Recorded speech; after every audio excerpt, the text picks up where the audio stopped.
ನನಗಂತೂ ಇವತ್ತು ದಿನಪೂರ್ತಿ ನಿನ್ ಜೊತೆ ನಿನ್ ಸನಿಹದಲ್ಲೇ ಕಳೆಯೋ ಥರ ಆಗೋಯ್ತು. ಆದರೆ ಏನೂ ವರ್ಕೌಟ್ ಆಗಲಿಲ್ಲ. ನಾನು ನನ್ನ ಈ ಪ್ರೀತಿನ ನಿನ್ನ ಹತ್ರ ಹೇಳ್ಕೊಳ್ಳೋ ಅಷ್ಟು ಟೈಮ್ ಕೂಡ ನನಗೆ ಸಿಗಲಿಲ್ಲ. ಇನ್ನು ನನ್ನ ಹತ್ರ ಇರೋದು ಕೆಲವು ದಿನಗಳು ಮಾತ್ರ. ಅಷ್ಟರಲ್ಲಿ ನಾನು ನಿನ್ನ ಹತ್ರ ನನ್ನ ಪ್ರೀತಿನ ಹೇಳ್ಕೊಂಡು ನೀನು ನನ್ನ ಒಪ್ಕೊಳ್ಳೋ ಥರ ಮಾಡಬೇಕು.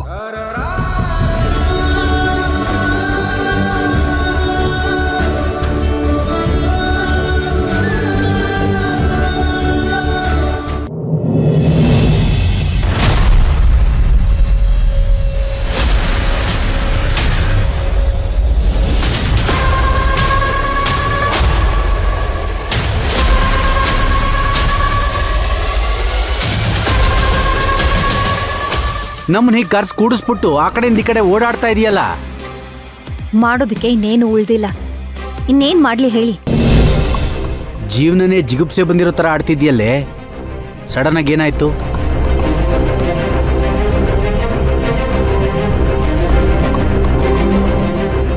ನೀನೇನೆ ಊರ್ ಬೆಂಕಿ ಹತ್ತು ಉರಿತಾ ಇದ್ರು ಯಾವನೊಬ್ಬ ಜಗ್ಲಿ ಮೂಲೆಯಲ್ಲಿ ಕೂತ್ಕೊಂಡು ಯಾವ ಬಿನ್ಗೆಲ್ ನೀರ್ ತಗೊಂಡು ಹೋಗ್ಲಿ ಅಂತ ಯೋಚನೆ ಮಾಡ್ತಾ ಇದ್ನಂತೆ. ಹಾಕ್ ಕೂತಿದ್ಯಲ್ಲೇ. ಮೊದಲು ನಿನ್ ತಲೆನಲ್ಲಿ ಏನು ಓಡ್ತಿದೆ ಅದನ್ನ ಹೇಳು, ನಮ್ದೆಲ್ಲ ಆಮೇಲೆ ಯೋಚನೆ ಮಾಡೋಣ. ಕಣ್ಣಾರೆ ನೋಡಿದ್ರು ಕಿವಿಯಾರೆ ಕೇಳಿಸ್ಕೊಂಡ್ರು ನಾನ್ ಬೇರೆ ಬಾಯ್ ಬಿಟ್ಟು ಹೇಳ್ಬೇಕಾ ನಿಮ್ಗೆ? ತ್ರಿಲೋಚನಾ, ಮೊದಲೇ ನಾನು ನೀರಿಂದ ಹೊರಗೆ ಬಿದ್ದಿರೋ ಮೀನಿನ ಥರ ಒದ್ದಾಡ್ತಾ ಇದ್ದೀನಿ. ಮತ್ತೆ ನೀನು ನನ್ನ ಮೆದುಳನ್ನ ಎಣ್ಣೆಗೆ ಹಾಕಿ ಫ್ರೈ ಮಾಡಬೇಡ. ಅಲ್ಲ ಓಂಕಾರ್, ಆ ವಿರಾಟ್ ಗೋಸಂಬಿ ತರ ಆಡ್ತಾ ಇದ್ದಾನೆ, ದಿನಕ್ಕೊಂದು ಬಣ್ಣ ಬದಲಾಯಿಸ್ತಾ ಇದ್ದಾನೆ ಅಂತ ಅನ್ನಿಸ್ತಾ ಇಲ್ವಾ ನಿಮ್ಗೆ? ಅನ್ಸುತ್ತೆ, ಅನ್ನಿಸ್ದೆ ಏನು? ಆದ್ರೆ ವಿರಾಟ್ ಅದಕ್ಕೆಲ್ಲ ಕ್ಲಾರಿಟಿ ಕೊಟ್ನಲ್ಲ.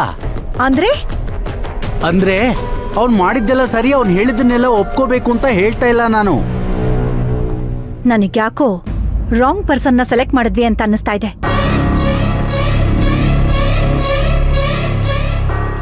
ಮಾಮ್, ಏನ್ ಹೇಳ್ತಿದ್ಯಾ? ನಿನ್ಗೇನ್ ತಲೆ ಕೆಟ್ಟಿದ್ಯೇನೆ? ತೊಲೆ ಕೆಟ್ಟಿರೋದು ನನ್ಗಲ್ಲ, ಆ ವಿರಾಟ್ ತಲೆ ಕೆಟ್ಟಿರ್ಬೇಕು. ಒಂದ್ಸಲ ಡಾಕ್ಟ್ರಿಗೆ ತೋರಿಸಿ. ಅವ್ನು ಆಡೋದು ಮಾತಾಡೋದನ್ನ ನೋಡಿದ್ರೆ ನನಗ್ಯಾಕೋ ಈ ಮದ್ವೆ ನಡೆಯಲ್ಲ ಅಂತ ಅನ್ನಿಸ್ತಾ ಇದೆ.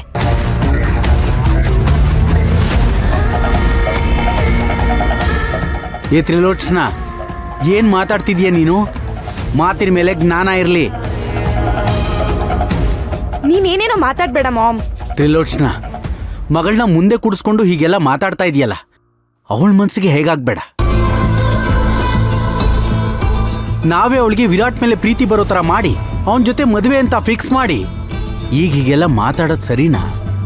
ನೀವ್ ಹೇಳ್ತಿರೋದೆಲ್ಲ ಸತ್ಯನೇ, ಆದ್ರೆ ನನಗನ್ನಿಸ್ತಿರೋದನ್ನ ಹೇಳೋದ್ ತಪ್ಪಾ?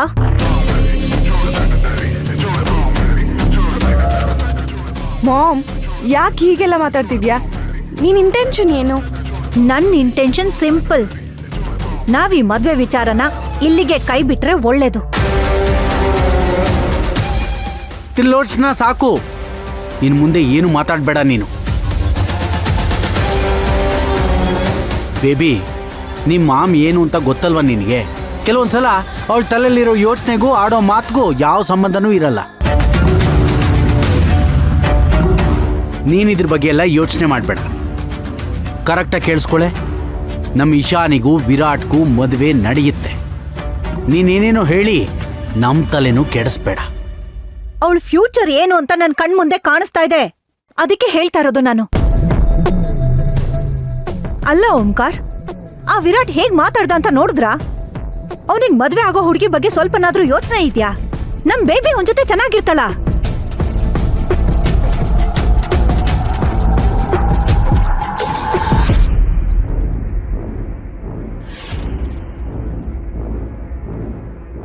ಮಾಮ್, ನಿನ್ ಕನ್ಸರ್ನ್ ನನ್ಗೆ ಅರ್ಥ ಆಗತ್ತೆ. ನೀನ್ ಅನ್ಕೊಂಡಾಗೆ ಏನೂ ಆಗಲ್ಲ ಮಾಮ್. ವಿರಾಟ್ ಮೇಲೆ ನನ್ಗೆ ನಂಬಿಕೆ ಇದೆ. ಬೇಬಿ, ಏನ್ ಹೀಗ್ ಮಾತಾಡ್ತಾ ಇದ್ಯಾ? ಅವನ್ ಮೇಲೆ ಪ್ರೀತಿ ಹೆಚ್ಚಾಗಿ ಅವನ್ ನ್ಯೂನತೆಗಳು ಯಾವ್ದು ಕಾಣಿಸ್ತಾ ಇಲ್ವಾ ನಿಂಗೆ? ಬೇಬಿ, ಇದೆಲ್ಲ ಕೇಳಕ್ ಚಂದ, ವಾಸ್ತವನ ಅರ್ಥ ಮಾಡ್ಕೋ. ನಿನ್ ಬಗ್ಗೆ ಕೇರೆ ಇಲ್ದಿರೋನ್ ಜೊತೆ ಹೇಗೆ ಜೀವನ ಮಾಡ್ತ್ಯಾ? No mom, you are absolutely wrong. ನಾವೆಲ್ಲ ವಿರಾಟ್ನ ಅರ್ಥ ಮಾಡ್ಕೊಳ್ಳೋದ್ರಲ್ಲೇ ಸೋತಿದೀವಿ.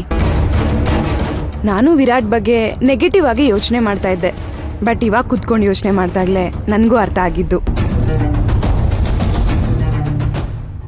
ವಿರಾಟ್ ಬ್ಯುಸಿ ವರ್ಕ್ ಪ್ರೆಷರಲ್ಲಿ ಈಗೆಲ್ಲ ಮಾತಾಡ್ತಿದ್ದಾನೆ ಮಾಮ್. ಮದ್ವೆ ಪ್ರಿಪ್ರೇಷನ್ಸ್ಗೆ ಟೈಮ್ ಕೊಡೋಕ್ಕಾಗದೆ ಒದ್ದಾಡ್ತಾ ಇದ್ದಾನೆ. ಆದ್ರೆ ಮದ್ವೆ ಬೇಡ ಅಂತ ಅವನು ಎಲ್ಲೂ ಹೇಳಿಲ್ಲ ಅಲ್ವಾ? ಇದನ್ನ ಅರ್ಥ ಮಾಡ್ಕೊಳ್ಳೋದ್ರಲ್ಲಿ ನಾವು ಸೋಲ್ತಾ ಇದೀವಿ. ಈ ಮಾತನ್ನ ನೀನ್ ಹೇಳ್ತಿದ್ಯೇನೆ? ಇದನ್ನೆಲ್ಲ ಹೇಳ್ತಿರೋದು ನಾನೇ ಮಾಮ್, ಬಟ್ ಇದು ನಂಗೆ ಅರ್ಥ ಮಾಡ್ತಿದ್ದು ಭೈರವಿ.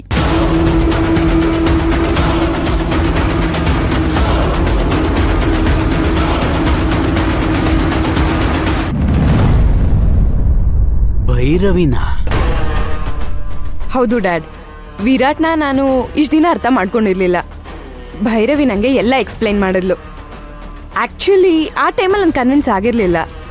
ಇವಾಗ ನನ್ನ ತಪ್ಪು ನಂಗೆ ಅರ್ಥ ಆಯಿತು. ಅಂದ್ರೆ ಏನ್ ನಿನ್ ಮಾತಿನ ಅರ್ಥ? ನನ್ನ ವಿರಾಟ್ ಮದ್ವೆ ನಡೆಯುತ್ತೆ. ಮದ್ವೆ ನಂತರನೂ ಕೂಡ ನಾನು ವಿರಾಟ್ ಚೆನ್ನಾಗಿರ್ತೀವಿ. ಬೇಬಿ, ನಿನಗೆ ವಿರಾಟ್ ಮೇಲೆ ನಂಬಿಕೆ ಬಂತಲ್ಲ, ನನಗಷ್ಟು ಸಾಕು. ನೀವು ಮುಚ್ಚ್ರಿ ಬಾಯ್ನ. ಆ ಭೈರವಿಗೆ ವಿರಾಟ್ ಬಗ್ಗೆ ಏನ್ರಿ ಗೊತ್ತು?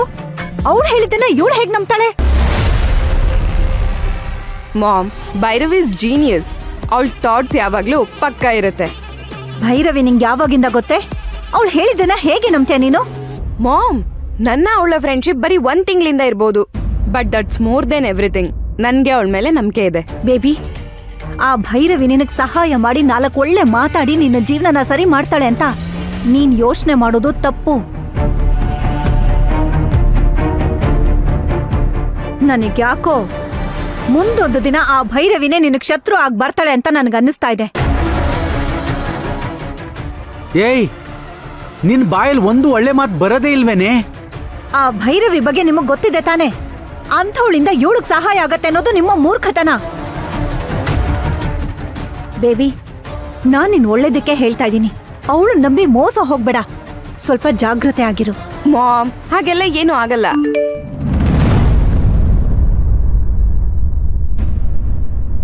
ನೋಡಿ, 100 years ಅವಳೇ ಮೆಸೇಜ್ ಮಾಡಿದ್ದಾಳೆ.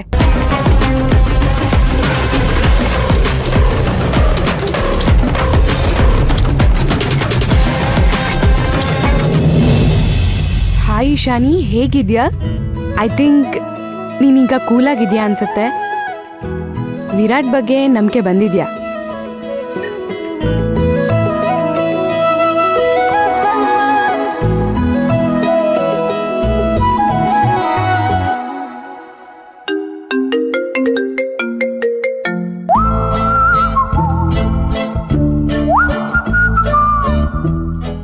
ನಾನ್ ಮೆಸೇಜ್ ಮಾಡಿದ್ರೆ ಇವಳು ಕಾಲ್ ಮಾಡ್ತಿದ್ದಾಳೆ.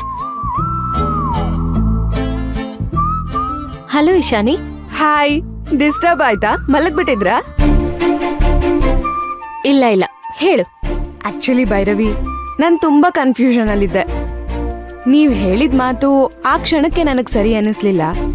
ಆದ್ರೆ ಯೋಚನೆ ಮಾಡಿದಾಗ ನೀವ್ ಹೇಳಿದ ಮಾತು ಪ್ರತಿಯೊಂದು ನಿಜ ಅನಿಸ್ತು. ಓ ಹೌದಾ? Thanks for your care and concern Bhairavi. Actually ನೀನ್ ನನ್ನ ಫ್ರೆಂಡ್ ಆಗಿ ಸಿಕ್ಕಿದ್ದು ಗಾಡ್ ಗಿಫ್ಟ್ ಇದ್ದಾಗೆ. ಇಶಾನಿ, ಅದ್ರಲ್ಲಿ ಏನಿದೆ? ಅಪ್ಸೆಟ್ ಆಗಿದ್ದಕ್ಕೆ ನಾನ್ ಸಮಾಧಾನದ ಮಾತು ಹೇಳ್ದೆ ಅಷ್ಟೇ. ನೋ ನೋ ನೋ ನೋ, ಇವತ್ ನಾನು ನಿನ್ನಿಂದ ಎಷ್ಟು ಖುಷಿಯಾಗಿದ್ದೀನಿ ಗೊತ್ತಾ? ನಮ್ಮವ್ರನ್ನ ನಾವ್ ಅರ್ಥ ಮಾಡ್ಕೊಂಡು ಗುಡ್ ಇಂಟೆನ್ಷನ್ ಇಂದ ಯೋಚನೆ ಮಾಡಿದ್ರೆ ಯಾವ ಕನ್ಫ್ಯೂಷನ್ ಇರಲ್ಲ ಅಂತ ನಾನು ಇವತ್ ನಿನ್ನಿಂದ ಕಲ್ತಿದ್ದೀನಿ.